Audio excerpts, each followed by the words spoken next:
Hello viewers, আসসালামু আলাইকুম। চলে এলাম আরেকটি ভিডিও নিয়ে, আলুতে দেশি মুরগির ঝোল। তো এর জন্য আমি কড়াইতে পর্যাপ্ত পরিমাণে তেল দিয়ে দিয়েছি। তেলটা একটু গরম হলে আমি পেঁয়াজ কুচি দিয়ে দিব।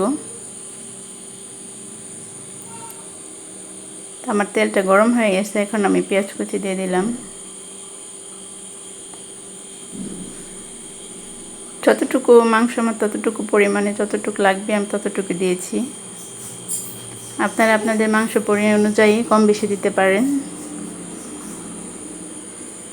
কয়েকটা কাঁচা ঝাল দিয়ে দিলাম।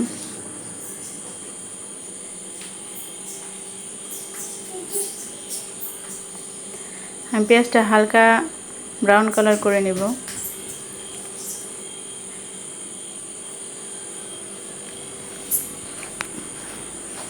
আমার ব্রাউন কালার হয়ে গেছে, এখন আমি আদা রসুন বাটা, জিরা বাটা আর হলুদের গুঁড়া, মরিচের গুঁড়া, ধনিয়ার গুঁড়া দিয়ে দিব।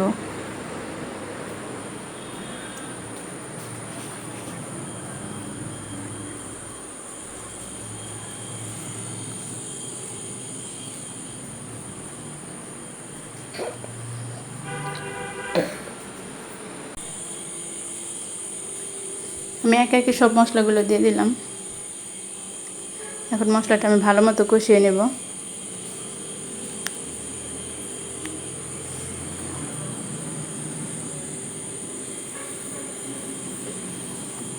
একটা টমেটো দিয়ে দিলাম।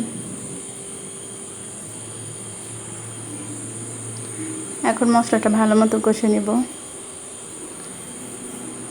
মাংস রান্না হোক, মাছ রান্না হোক, মশলা কষালে কিন্তু তরকারির ফ্লেভারটা খুব ভালো হয়, তরকারির স্বাদটা অন্যরকম হয়। গরম মশলা দিতে ভুলে গিয়েছিলাম। দেখেন আমি তেজপাতা, এলাচ, লবঙ্গ, দারচিনি দিয়ে দিয়েছি।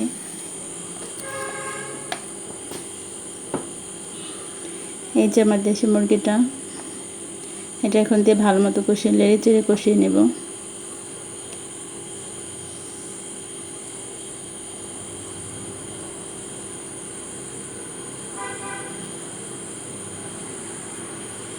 রান্না কিন্তু একটা আর্ট। অনেক আপুদের হাতে রান্না অনেক মজা হয়। আমারটা মজা হয়, তবে যারা খায় সবাই বলে আমারটা নাকি অনেক মজা হয়। তবে মাংস রান্নাটা খুব মজা হয়েছিল, আপনারাও ট্রাই করবেন।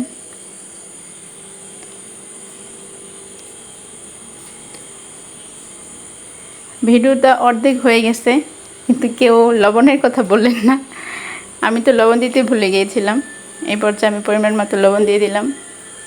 লবণে কিন্তু তরকারির স্বাদটা বাড়িয়ে দেয়। সেটা কম হলেও ভালো লাগে না, বেশি হলেও ভালো লাগে না। তো আমি পরিমাণ মতো লবণ দিয়ে দিয়েছি। এখন ভালো মতো কষিয়ে নেব। মাংসটা আমি কিছুক্ষণ কষানোর পর এখন আমি আলু দিয়ে দিলাম। আলু মাংস একসাথে দিলে কি আলুটা বেশি সিদ্ধ হয়ে গেলে সেই তরকারিটা খেতে আর ভালো লাগে না, তাই আলুটা আমি একটু পরে দিয়েছি। এখন আলু দিয়ে মাংস একসাথে ভালো মতো মিশিয়ে কষিয়ে নেব।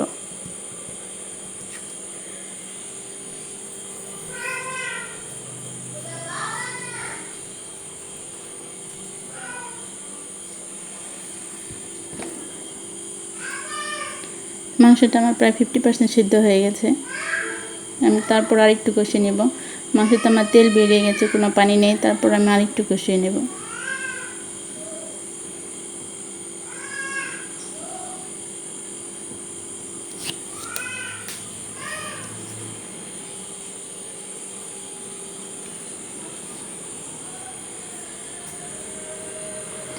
পর্যায়ে আমি পানি দিয়ে দিলাম।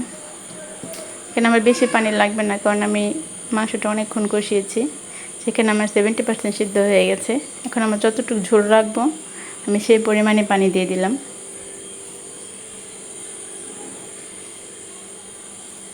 ঢাকনা দিয়ে ঢেকে দিয়ে কিছুক্ষণ রান্না করে নেব। এই তো হয়ে গেছে। এখন আমি একটু ভাজা জিরা গুঁড়ো আর গরম মশলা গুঁড়ো দিয়ে দিলাম। তরকারিটা ফ্লেভার যেমন হয়েছে, খেতে খুব দুর্দান্ত হয়েছে। ভিডিওটা ভালো লাগলে অবশ্যই লাইক, কমেন্ট, শেয়ার করে দেবেন, আর নতুন হলে সাবস্ক্রাইব করবেন। আজকের মতো আল্লাহ হাফেজ।